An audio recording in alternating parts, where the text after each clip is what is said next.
আমি চরমাই, আরও আছেন ইসলামী আন্দোলন বাংলাদেশের সিনিয়র নায়েব আমির মুফতি সৈয়দ মোহাম্মদ ফয়জুল করিম সাহিত্য চরমাই। উপস্থিত আছেন ইসলামী আন্দোলনের সম্মানিত মহাসচিব অধ্যক্ষ হাফেজ মাওলানা ইউনুস আহমদ, প্রেসিডিয়ামের অন্যতম সদস্য অধ্যাপক আশরাফ আলী আকন।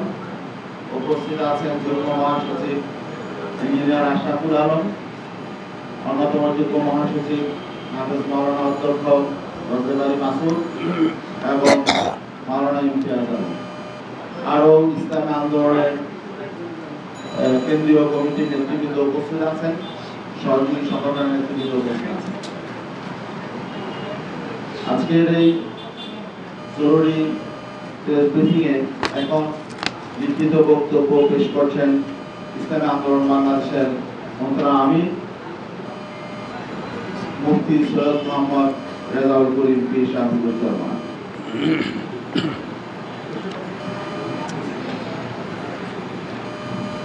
বিসমিল্লাহির রহমানির রহিম। নাহমাদুহু ওয়া নুসাল্লি আলা রাসূলিহিল কারীম, আম্মা বাদ। প্রিয় সাংবাদিক বন্ধুগণ, গতকাল 5 আগস্ট অন্তর্বর্তী সরকারের প্রধান উপদেষ্টা জুলাই ঘোষণাপত্র পাঠ করেছেন এবং সন্ধ্যায় জাতির উদ্দেশ্যে ভাষণ দিয়েছেন। জুলাই ঘোষণাপত্র একটি ঐতিহাসিক ঘটনা এবং প্রধান উপদেষ্টার গতকালের ভাষণ আগামীর বাংলাদেশ নির্মাণের পথে গুরুত্বপূর্ণ মাইলফলক।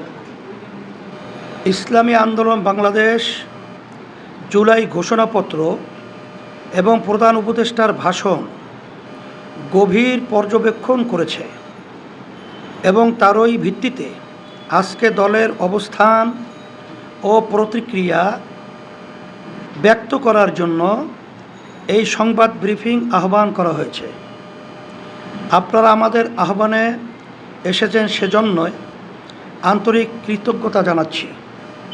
প্রিয় সাংবাদিক বন্ধুগণ, শুরুতেই জুলাই অভ্যুত্থানে জীবন উৎসর্গকারী বীর মুক্তিযোদ্ধাদের প্রতি শ্রদ্ধা জানাচ্ছি।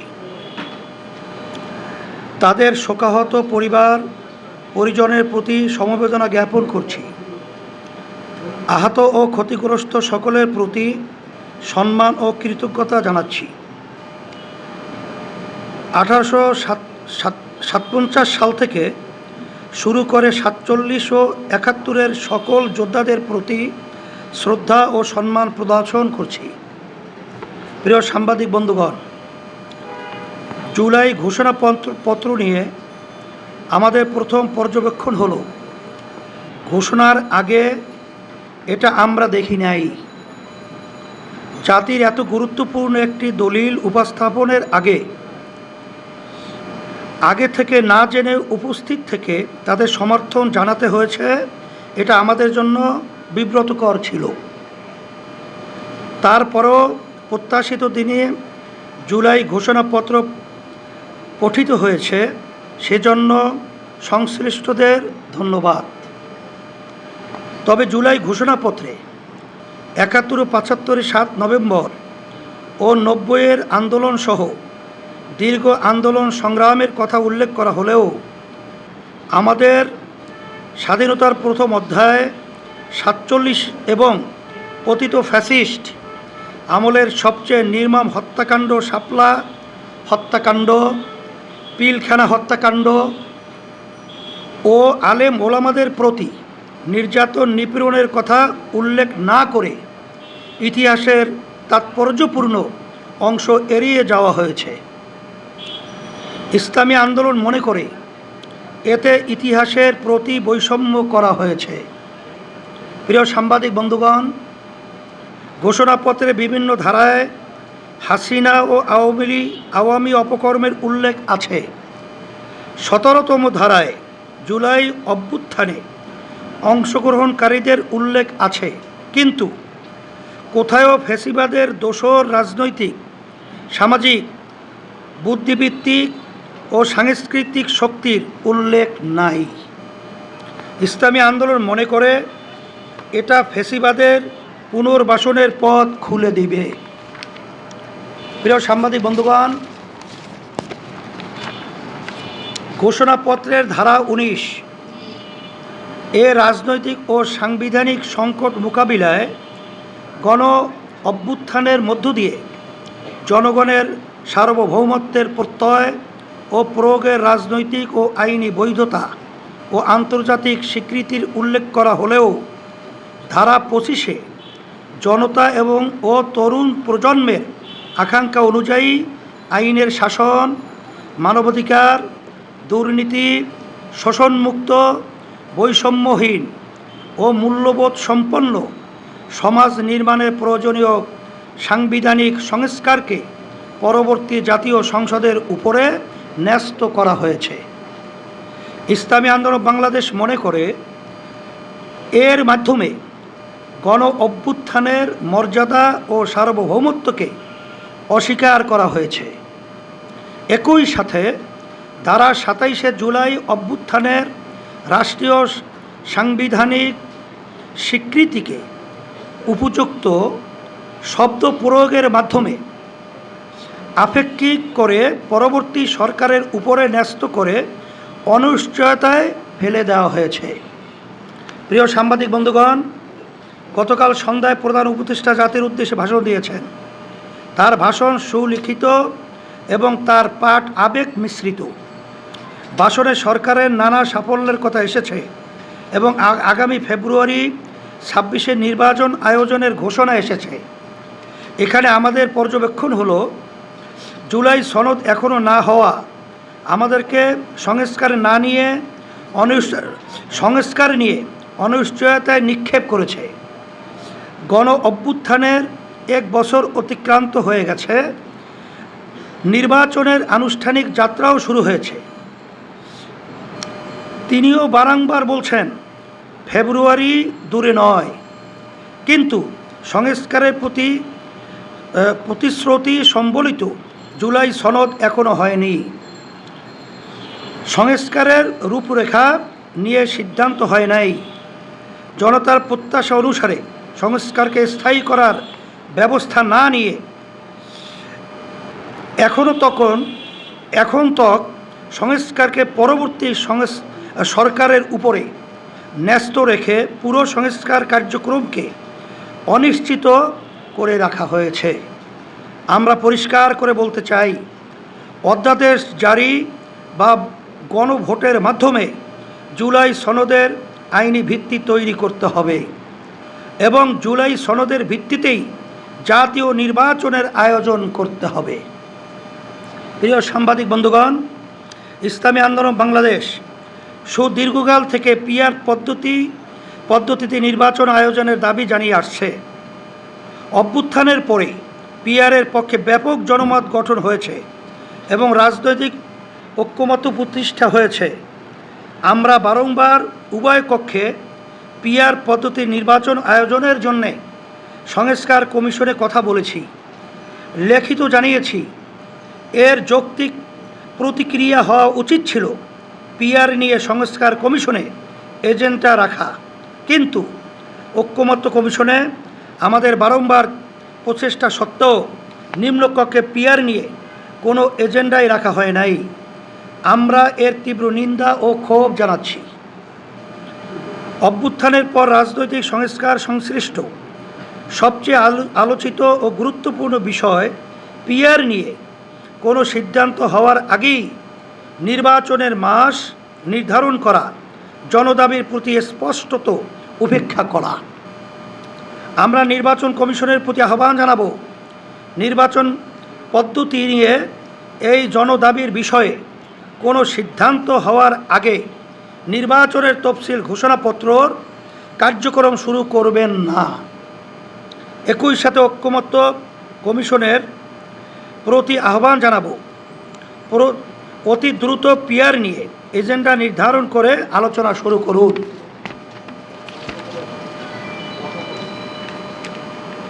প্রিয় সাংবাদিক বন্ধুগণ, সংসদের উচ্চ কক্ষে পিআর পদ্ধতিতে নির্বাচনের সিদ্ধান্ত হয়েছে, কিন্তু উচ্চকক্ষের ভোট গ্রহণ কিভাবে হবে এবং উচ্চকক্ষের ক্ষমতা, কার্যপরিধি ও মর্যাদা কী হবে তা নিয়ে বিস্তারিত কোনো সিদ্ধান্ত হয় নাই। নির্বাচনের আগে এইসব বিষয়ে স্পষ্ট সিদ্ধান্ত হতে হবে। প্রিয় সাংবাদিক বন্ধুগণ, প্রধান উপদেষ্টা স্মরণীয় নির্বাচন আয়োজন করতে চাইছেন, তার ইচ্ছাকে সাধুবাদ জানাই। কিন্তু আইন শৃঙ্খলা পরিস্থিতি, আইন শৃঙ্খলা বাহিনীর নিরপেক্ষতা, সক্রিয়তা নিয়ে দেশের কেউই আশ্বস্ত হতে পারছে না। আগামী ফেব্রুয়ারির আগে এর সমাধান হবে তেমন আশা করার যৌক্তিক কারণ এখনও দেখা যাচ্ছে না। আমরা মনে করি দেশের আইন শৃঙ্খলা উন্নতি না হলে আগামী নির্বাচনও কলঙ্কিত হতে পারে। লেভেল প্লেয়িং ফিল্ড তৈরি না হলে নির্বাচনে অংশগ্রহণ করা আমাদের জন্যে কঠিন হবে। তাই বলবো, আইন শৃঙ্খলা পরিস্থিতি উন্নতির জন্য জনপ্রশাসন থেকে ফ্যাসিস্টদের অবশিষ্টাংশের ব্যাপারে দ্রুততার সাথে সিদ্ধান্ত নিন। দল নিরপেক্ষ পেশাদার জনপ্রশাসন গড়ে তুলতে কার্যক্রম জোরালো করুন। প্রিয় সাংবাদিক বন্ধুগণ, প্রধান উপদেষ্টার ভাষণে ফ্যাসিস্টদের বিচারের প্রসঙ্গ এসেছে, তবে এর মাত্রা, ব্যাপকতা ও গতি নিয়ে আমাদের অসন্তোষ আছে। সেটা জানিয়ে বিচার কার্যক্রমের পরিধি আরও বিস্তৃতি করে এর গতি বৃদ্ধি করার আহ্বান জানাচ্ছি। প্রিয় সাংবাদিক বন্ধুগণ, প্রধান উপদেষ্টা অনেক সাফল্যের কথা বলেছেন, তবে আইন শৃঙ্খলা নিয়ে জনমনে উদ্বেগ, উৎকণ্ঠার বাস্তবতা স্বীকার করতেই হবে। পাচারকৃত টাকা উদ্ধার এখনও দৃশ্যমান হয় নাই। কর্মসংস্থানে আশা জাগানিয়া কিছু এখনও দেখা যাচ্ছে না। দ্রব্যমূল্য নিয়ে জনতার কষ্ট এখনও বিদ্যমান। এসব বিষয়ে আরও মনোযোগী হওয়ার আহ্বান করব। আগামী ইসলামী আন্দোলন বাংলাদেশ ইতিবাচক রাজনীতি করে আমরা সব সময় সম্ভাবনাকে বড় করে দেখি। আমরা নির্বাচনমুখী দল, নির্বাচনের জন্য আমাদের প্রস্তুতিও চলমান। আমরা আশা করি সরকার আমাদের উদ্বেগ, আকাঙ্ক্ষা ও প্রত্যাশাকে আমলে নিয়ে দ্রুত সিদ্ধান্ত নেবে। জুলাই সনদ দ্রুত আলোর মুখ দেখবে। পিআর নিয়ে একটি যৌক্তিক সমাধান হবে। আইন শৃঙ্খলা পরিস্থিতির উন্নতির মাধ্যমে প্রত্যাশা মাফিক আগামী নির্বাচন অনুষ্ঠিত হবে। জুলাই অভ্যুত্থান সার্থকতা পাবে ইনশাআল্লাহ। আপনাদের সকলকে ধন্যবাদ। প্রিয় সাংবাদিক বন্ধুগণ, এই বক্তব্যের আলোকে যদি আপনাদের কোনো প্রশ্ন থাকে করতে পারেন। আমির আছেন, নাজর আছেন। প্রশ্ন হলো, আমরা জামাত সহ এনসিপি রাজনৈতিক দলগুলো বারবারই পিআরের কথা বলে আসছে। এই পিআর পদ্ধতি এখনো বাস্তবায়ন হবে কিনা সেটি এখন নির্বাচন কমিশনের পক্ষ থেকে দাঁড়ায়নি। অন্যদিকে বিএনপি বড় রাজনৈতিক দল হিসেবে তারাও এটি সম্পূর্ণ বিরোধী। সে থেকে যদি পিআর পদ্ধতি বাস্তবায়ন না হলে আপনারা নির্বাচনে আসলে যাবে কি যাবে, আপনাদের অবস্থা কী থাকবে? সেটা তো আমরা পরিষ্কারভাবে বলেছি, লেভেল প্লেয়িং ফিল্ড এখন পর্যন্ত সকলের কাছে পরিষ্কার তৈরি হয় নাই। আর বিগত 53 বছরে যে পদ্ধতিতে নির্বাচন হয়েছে জাতীয়, সেই নির্বাচন প্রশ্নবিদ্ধ। সেখানে দিনের ভোট রাতে আমরা বাক্স ঢুকাবার প্রবণতা আমাদের দেশে রয়েছে। এক কথায় সে নির্বাচনগুলো প্রশ্নবিদ্ধ। আমরা চাইছি যে এমন একটা নির্বাচন পদ্ধতি হোক, যেই নির্বাচন পদ্ধতির মাধ্যমে প্রতিটা ভোটারের মূল্যায়ন হবে, জাতীয় সরকার তৈরি হবে, ফ্যাসিস্ট সরকার তৈরি হওয়ার মতো প্রবণতা বন্ধ হবে। এজন্যই মূলত আমরা নির্বাচন পদ্ধতি এটা আমরা চেয়েছি। সাথে যেটা আমাদের সবচেয়ে বড় সমস্যা তৈরি করে, কালো টাকার দৌরত্ব, পেশি শক্তি ব্যবহার, এটাও পিআর নির্বাচন পদ্ধতির মাধ্যমে এটাও নিরসন হবে এবং সুন্দর একটা সোনার দেশ তৈরি হবে। আর সবাই যদি সরকারে থাকে, সেখানে দেশ পরিচালনায় সুন্দর একটা পরিবেশ তৈরি করার সংসদ হবে। এই জন্যই আমরা পিআর পদ্ধতি চেয়েছি। এখানে বিএনপি না চাওয়ার পিছনে আমরা যেটা আগে পরে উল্লেখ করেছি, এটা তাদের অনেকটাই স্বার্থ মিশ্রিত রয়েছে। তারা এককভাবে ক্ষমতায় যাওয়ার একটা আশা, বিভিন্ন তাদের কার্যক্রম চালচলন কথা আমরা লক্ষ্য করেছি। এখন তারা এই পিআর নির্বাচনের মাধ্যমে একক ক্ষমতায় যাওয়া এবং আগে পরে যে ফ্যাসিস্ট চরিত্র এইটা তৈরি করার সুযোগ থাকে না বিধায় এর ব্যাপারে তারা খায় না মাথায় দেয় এই ধরনের মন্তব্য অযৌক্তিক অরাজনৈতিক শিষ্টাচার বহির্ভূত তারা করে আসছে। 91টা দেশের মতো দেশে পিআর পদ্ধতি নির্বাচন চলছে। বেশিরভাগ বাংলাদেশের ভিতরে রাজনৈতিক দল এই পদ্ধতিতে নির্বাচন চায়, তারপরেও তারা এই ধরনের আচরণটা, এটা আমরা দেশের বলবো এক কথায় আমাদের জন্য কলঙ্ক এবং আমাদের জনগণের দুর্ভোগ, এরা তারা আবার নিয়ে আসবে এটাই আমরা মনে করছি। যদি এই প্লেইং ফিল্ড যদি আমরা তৈরি করতে না পারি বা না হয়, তখন তো আমরা আমাদের বক্তব্যের মাধ্যমে আজকে আপনাদের কাছে বলেছি আমাদের নির্বাচনে যাওয়া কঠিন হবে। কারণ এই পরিস্থিতিতে প্রশাসন তাদের ফাংশন যথাযথ করছে না এবং বর্তমান সরকার প্রশাসনকে ওইভাবে তারা নিয়ন্ত্রিত করতে পারছে না। সেখানে যদি নির্বাচন হয়, সেখানে আমাদের প্রার্থী এবং অন্যান্য রাজনৈতিক দলের প্রার্থী যারা রয়েছে তারা রাজনীতি মাঠে যখন কাজ করবে, তাদের এলাকায় যখন কাজ করবে, সমর্থক সহ তাদের জান মালের এখানে কিন্তু ঝুঁকি থেকে যায়। এই ঝুঁকিতে আমরা নির্বাচনে কেন যাব, এটা আপনাদের কাছে আমরা প্রশ্ন রাখলাম। আমাদেরকে ওইভাবে পরিবেশ তৈরি না করলে আমরা নির্বাচনে যাব কিভাবে? আরেকটা প্রশ্ন, সেটা হলো আমরা আর কারো প্রশ্ন আছে? জি, আরেকজন বলুন। ঐকমত্য কমিশনের বেশিরভাগ দলই একমত হচ্ছে। ঐকমত্য কমিশনের যে পলিটিক্যাল পার্টিগুলো আছে তারা যে এখানে ডিসকাসে কন্ট্রিবিউট করছে, এখন তারা তো আর সারা বাংলাদেশের জনগণের নির্বাচিত প্রতিনিধি না। ওখানে এমন দল আছে 19তম প্রতিষ্ঠা বার্ষিকীতে 30 জনের মতো দল করছে। এখন শুধু পলিটিক্যাল পার্টির ওপিনিয়নের ভিত্তিতে বর্তমান বাংলাদেশ না ভবিষ্যৎ বাংলাদেশ কীভাবে বিনির্মাণ হবে সেটাই 17টা 18টা পলিটিক্যাল পার্টির ওপিনিয়নের ভিত্তিতেই কি নির্ধারণ করা হবে? এটা আসলে ক্রেডিবিলিটি কতটুকু? এই জন্য আমরা বলেছি যদি রাজনৈতিক দলগুলো তারা ঐক্যমত্যে পৌঁছতে না পারে, তখন তো ঐক্যমত্যে কমিশনের যে ধারাবাহিকতা আছে তার একটা কিন্তু পয়েন্ট আছে যে যদি তারা ঐক্যমত্যে না পৌঁছতে পারে, জনগণের মতামত যেটা গণভোট বলা হয়, এটা আমাদের দেশে বিগত দিনেও হয়েছে। আর এইটাই আমরা চাইতেছি, যদি তারা ঐক্যমত্যে পৌঁছতে না পারে তখন বর্তমান সরকার হয়তোবা অধ্যাদেশ জারির মাধ্যমে তারা এটা একটা ব্যবস্থার পথ তৈরি করবে, অথবা গণভোটের মাধ্যমে তারা এটাকে সমাধান করবে। তখন তো কার কোনো কিরুকাল থাকবে না, কারণ জনগণের মত হলো এটার দিকেই তো সরকার যেতে হবে। প্রজাতন্ত্রের তো এইটাই সিদ্ধান্ত আর এইটাই বাস্তবতা। আরেকজন বলুন। আর কেউ বলবেন কিছু? আরেকটা প্রশ্ন আছে, হয়ে গেছে। আপনারা গোল টেবিল করেছেন পিআর নিয়ে, বেশ কিছু বিষয় নিয়ে।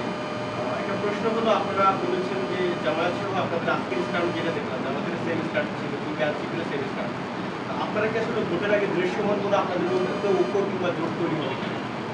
সেটা আমাদের কার্যক্রম যারা কি ইসলাম প্রেমিক এবং দেশপ্রেমিক তাদেরকে নিয়ে আমাদের এরকম একটা বাক্স, এটা নির্বাচনী জোট বলি আমরা, নির্বাচনী সমঝোতা, এটা হওয়া খুবই সম্ভব। ধন্যবাদ সাংবাদিক।